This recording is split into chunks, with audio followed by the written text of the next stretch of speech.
ഞങ്ങൾ ചർച്ച ചെയ്യാൻ വേണ്ടി മന്ത്രിമാരുടെ നേതൃത്വത്തിൽ ഉന്നതതല യോഗം വിളിക്കുവാനാണ് മുഖ്യമന്ത്രി പിണറായി വിജയൻ നിർദ്ദേശിച്ചിരിക്കുന്നത്.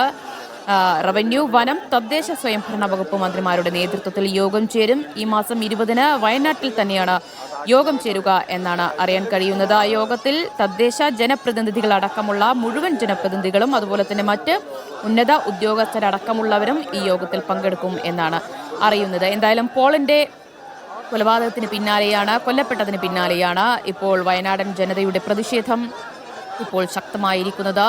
ഇന്ന് രാവിലെ 9 മണിയോടുകൂടിയാണ് പുൽപ്പള്ളി ടൗണിൽ പോളിന്റെ മൃതദേഹം എത്തിച്ചത്. അവിടെ ആംബുലൻസിൽ വെച്ച് പോളിന്റെ മൃതദേഹം ടൗണിൽ ഇറക്കുകയും അവിടെ പൊതുദർശനം നടക്കുകയും പ്രതിഷേധ പ്രകടനങ്ങൾ അതിന് പിന്നാലെ ഉണ്ടാവുകയും ചെയ്തു.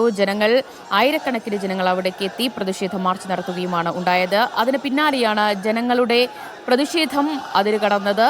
വനം വകുപ്പ് ഓഫീസർക്ക് നേരെ, ഉദ്യോഗസ്ഥർക്ക് നേരെ ജനങ്ങളുടെ ഭാഗത്ത് നിന്ന് ആക്രമണം ഉണ്ടായി. വനം വകുപ്പ് ഉദ്യോഗസ്ഥർ സഞ്ചരിച്ച ജീപ്പിന്റെ ടയറിന്റെ കാറ്റഴിച്ചു വിടുകയും ഷീറ്റ് വലിച്ചു കീറുകയും ചെയ്തു. അതിന് ശേഷം അവർ റീത്ത് വെച്ചുകൊണ്ടുള്ള പ്രതിഷേധത്തിലേക്ക് കടക്കുകയാണ് ഉണ്ടായത്. ഇപ്പോൾ കടുവയുടെ ആക്രമണത്തിൽ ചത്ത പശുവിന്റെ ജഡം കൂടി അവിടെ ജീപ്പിന് മുകളിൽ കെട്ടിവെച്ചിരിക്കുകയാണ് ജനങ്ങൾ. ശക്തമായ പ്രതിഷേധത്തിലേക്ക് വയനാടൻ ജനത കടന്നിരിക്കുകയാണ്. വനം വകുപ്പിന്റെ വീഴ്ചയ്ക്കെതിരെയും കാര്യക്ഷമമായ ഇടപെടൽ സർക്കാരിന്റെ ഭാഗത്തു നിന്ന് ഉണ്ടാകുന്നില്ല എന്നാരോപിച്ചുമാണ് ജനങ്ങൾ ഇപ്പോൾ തെരുവിലിറങ്ങിയിരിക്കുന്നത്. ഇന്ന് വയനാട് ജില്ലയിൽ LDF, UDF, BJP ഹർത്താൽ കൂടിയാണ്. ആ ഒരു പശ്ചാത്തലത്തിൽ കടകളെല്ലാം തന്നെ അടഞ്ഞു കിടക്കുകയും ചെയ്യുന്നുണ്ട്. വാഹനങ്ങൾ വലിയ രീതിയിൽ നിരത്തിലേക്ക് ഇറങ്ങിയിട്ടില്ല. പലയിടങ്ങളിലായി വാഹനങ്ങൾ തടഞ്ഞുകൊണ്ട് റോഡ് ഉപരോധമടക്കമുള്ള പ്രതിഷേധങ്ങളും നടത്തുന്നുണ്ട്.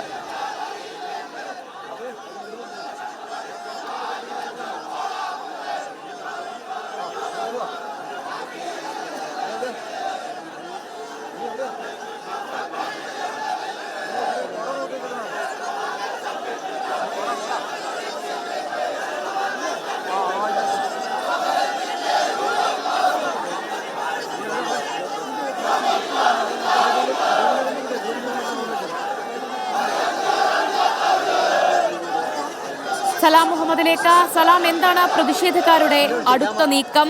ഈ രീതിയിൽ തന്നെ പ്രതിഷേധ പ്രകടനങ്ങൾ ടൗണിൽ തുടരാൻ തന്നെയാണോ അവർ ഒരുങ്ങുന്നത്?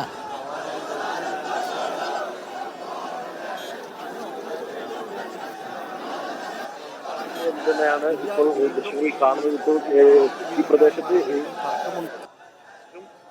കൂടാതെ ഈ വനംവകുപ്പ് ജീവനക്കാരും തമ്മിൽ വീണ്ടും തർക്കങ്ങൾ ഉണ്ടാകുന്നു. പോലീസിന്റെ ഭാഗത്തു നിന്നും ഒരു സുരക്ഷ ഒരുക്കുന്നത് കൊണ്ട് മാത്രമാണ് മറ്റു രീതിയിലേക്ക്, അല്ലെങ്കിൽ വനംവകുപ്പ് ജീവനക്കാർക്ക് നേരെ മറ്റൊരു ആക്രമണമൊന്നും തന്നെ ഇല്ലാത്തത്. ഇപ്പോഴും ഈ പ്രതിഷേധക്കാരുമായുള്ള തർക്കം ഇപ്പോഴും രൂക്ഷമായിക്കൊണ്ടിരിക്കുകയാണ്.